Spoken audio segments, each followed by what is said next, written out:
Listen, I'm not even dating right now. Somebody's like, "You not dating?" No, I'm not dealing with. Because you gotta find people that are genuinely genuine.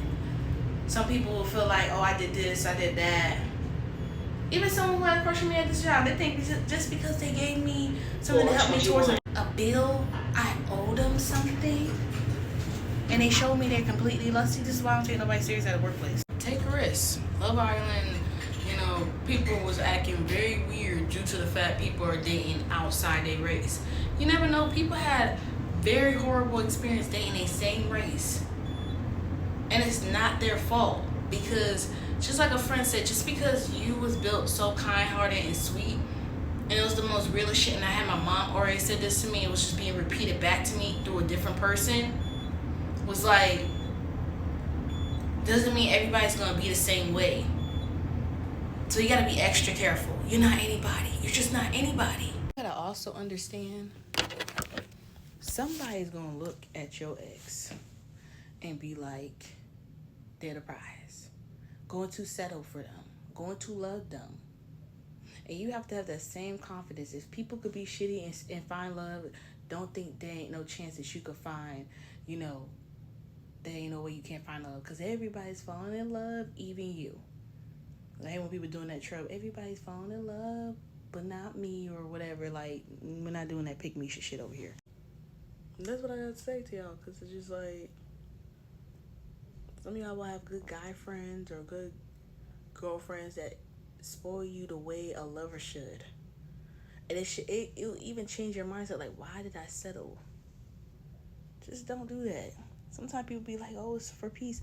Don't date until someone is really taking you serious. It's just like marriage, bro. And people literally get married and then like they hate marriage after. It shouldn't do that to you. It should be teaching you, like, what did I not do? Did you ask how we gonna raise our children together? How we are when we living together? How we are when we are in conflict with each other? How are we are when we are dealing with issues, financial issues? Do we pray? Do we figure it out together? Do we come to a compromise, or we just at each other like Tom and Jerry? Because at least in Tom and Jerry, they did look out for each other, okay? But they had their own little ways. Clearly, because it's a cat and mouse, so you get the skits, but just don't settle. Even a CDL truck driver said he has to drive 4 hours just to see his baby. He didn't even say lady. He didn't say girlfriend. His lady. His woman. So when you hear men complaining about 30 minutes, don't want to make sure she's safe from work, but knowing if she had a car, she'll pick you up if you didn't have a car, please find people that actually genuinely give a fuck about you.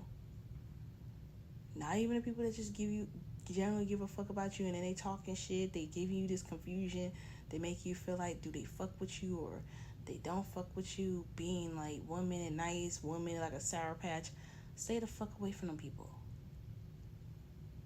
Because eventually they're going to make you resent them. And before I resent someone I hate, babes, I'm just going to let it go. I know you had a therapist try to get into my head to make it seem like I need her words to say, oh, you're abundant, you're going to be successful. Even the ex, like, I'm like, I don't need that. I've been abundant before. You didn't even believe that. You didn't even want to work when you was literally not having financial stability.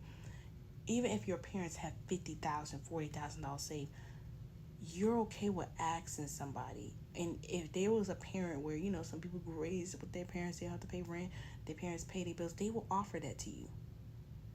But their offer comes with some type of thing that you have to do or abide by. But you can't clock in for 8 hours and abide by someone else's rules and do your job just to have your own paycheck.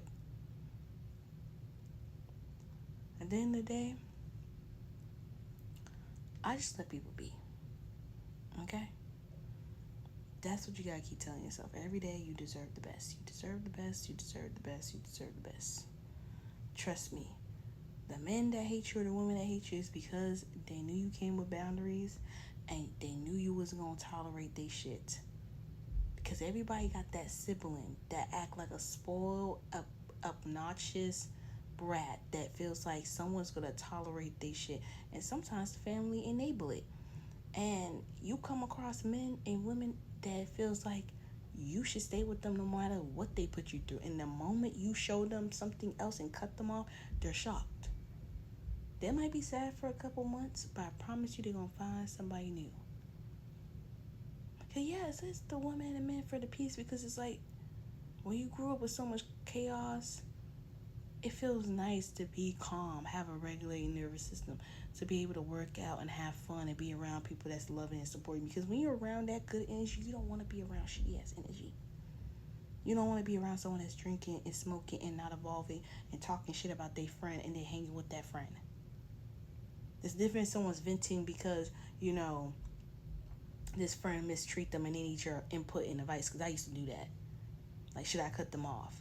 Because even my Sag friends, like, I felt like Aaliyah Jada, her mom's a Virgo, and she'd be like, baby, like, someone shows you who they are, that's who they are. Because Cancers have a fucking problem with that.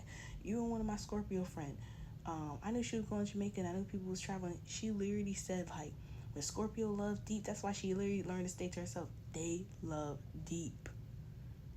Deep. They'll stick with you even when you putting them through a little bullshit. Whether it's mentally, whatever. And Pisces don't even want to get, their emotions are so deep, it's like, babes, you're going to have to pray on that one. But don't be with people that do not make you feel love.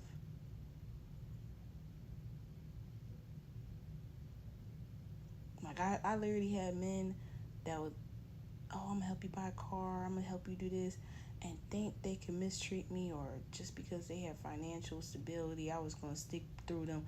Babes, no. You ain't the first 6-figure man I had, and I don't even care. And the crazy thing is, even when my sister said, when I had these 2 ex-boyfriends, one I could still call on, I didn't even expect it, because to me, they looked like regular people wearing regular clothes. One was wearing thrift clothes, one was wearing, like, name brand, but it wasn't like Gucci, Balenciaga, just regular nice Nike, outwear, whatever. But I just don't, I think it's because my mom and dad, my mom made, because everybody, you the first thought your mom's your bully, whatever.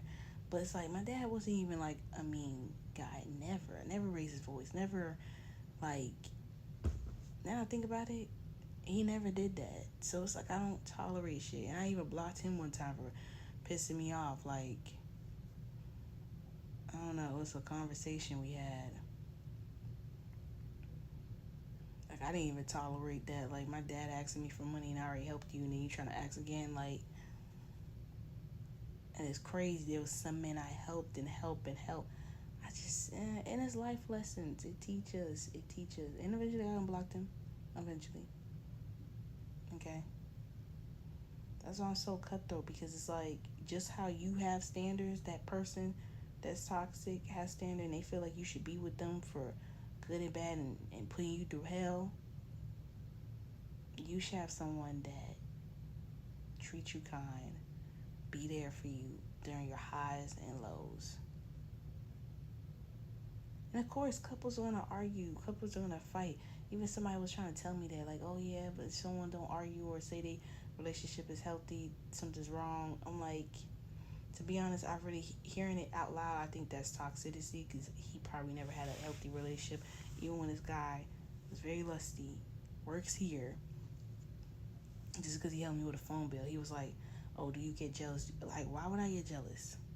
When you love yourself, I'm not even trying to be cocky, because men be cocky.